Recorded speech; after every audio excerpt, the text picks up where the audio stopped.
Phương Nhân rất vui khi được gặp lại quý vị khán giả của Xem Nhanh 20 giờ trên báo Thanh Niên. Nặng sẽ là từ khóa chủ đề cho bản tin tối nay ngày 30 tháng 9. Ngập lụt nặng nề xảy ra khắp các tỉnh miền Trung và miền Bắc sau cơn bão số 10, bão Bua Loi. Riêng tại thủ đô Hà Nội, trận mưa lớn sáng ngày 30 tháng 9 do ảnh hưởng hoàn lưu bão khiến nhiều tuyến đường bị ngập sâu, xe chết máy hàng loạt, ảnh hưởng rất lớn đến việc đi lại và học tập. Tiệm sửa xe làm việc hết công suất vẫn không đủ đáp ứng. Chế tài siết chặt, mức xử phạt ngày càng nặng, thế nhưng hàng dài xe máy tại thành phố Hồ Chí Minh vẫn rầm rập leo vỉa hè như đường riêng khi không thấy bóng dáng cảnh sát giao thông. Nhiều người thắc mắc nếu bị ghi hình nhưng không nộp phạt thì sao? Cục Cảnh sát Giao thông đã có phần giải đáp ở phần sau của bản tin.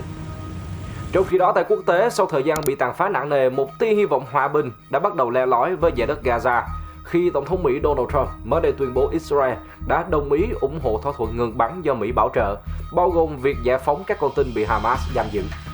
Còn bây giờ sẽ là phần nội dung chi tiết.